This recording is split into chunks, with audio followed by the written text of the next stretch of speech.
2020 begins a new decade that pushes media and entertainment boundaries and possibilities significantly further.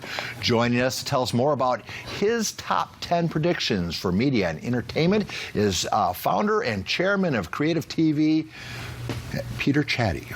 Good to be here. How you doing? I'm doing well. Tell us how your business, your company, why you have this Nostradamus ability. Well, I would like to think I do. I've been in the media and entertainment and tech world for a long time, so 30 years. And I've been both inside the traditional media companies like Universal, and then also as a serial entrepreneur, building digital media companies. So I've seen how tech has transformed the business. All right, well, let's see how many we can burn through. All right, let's your prediction number one as it relates to the great streaming wars is? Yes.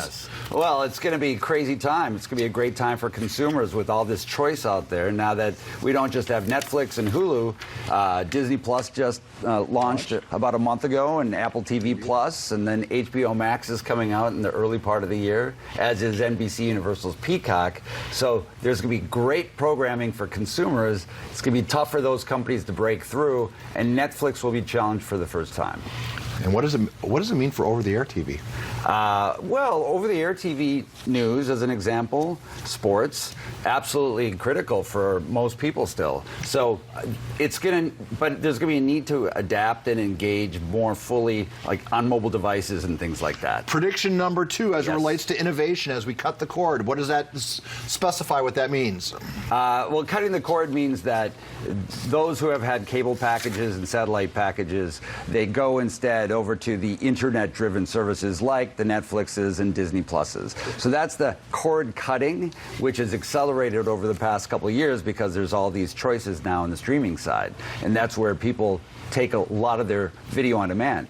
But cord nevering, so these are the younger people who never signed up because they started with mobile phones in their hands. They're digital natives. They'll look at a cable box and say, what the heck was that? Yeah, why? They would never sign up. All right.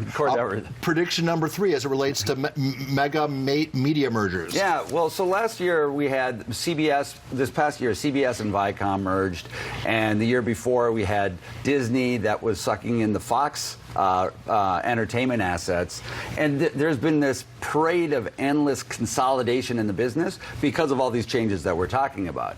And so now essentially all the media companies have found their dance partners, and so that's going to be slow down. All right, prediction number four: the once maligned streaming industry again drives double-digit growth for the music industry. Yes, explain. Yeah, great optimism now in the music business after 20 years of decline. Will artists start to see a bigger share of their? I mean, right now artists are making their money on the road as opposed to the other way around. Will they ever? Will creating music ever generate the revenue it once did? In a different kind of way. But the answer is yes. I'm an optimist.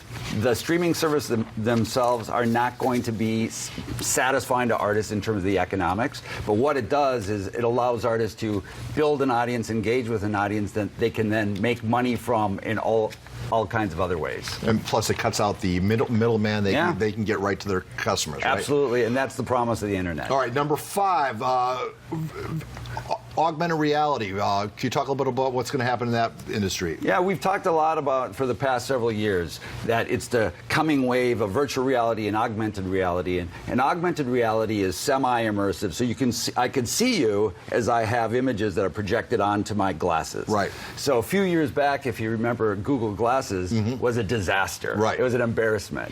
But this year, because we have 5G coming on board, and 5G is going to be driving better experiences for AR, and Apple is expected to finally launch their next big thing, which is their AR glasses. So your sixth prediction, it relates to 5G networks. Can you expand on that? Yeah, so 5G is going to actually launch in earnest. We've heard about it from AT&T and Verizon for a long, long time, but actually some markets are going to start being active with that kind of capacity available to them.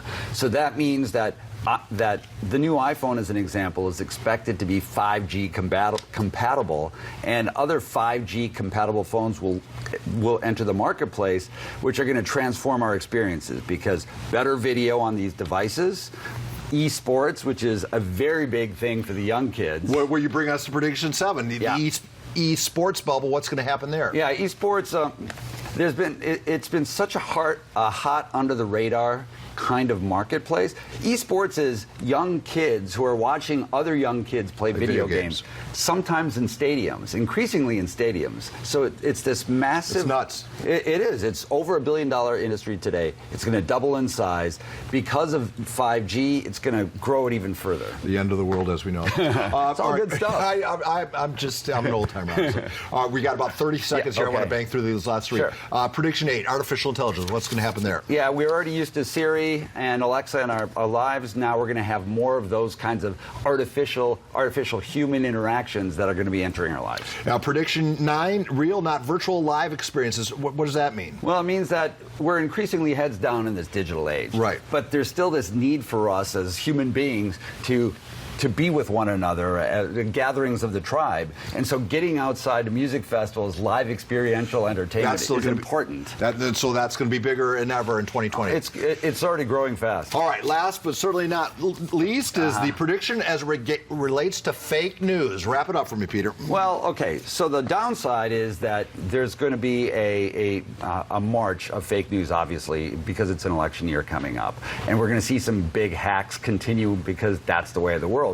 But my optimism is that by the end of the year, we're going to start turning things around a little bit more positivity. So that's the way I'm feeling.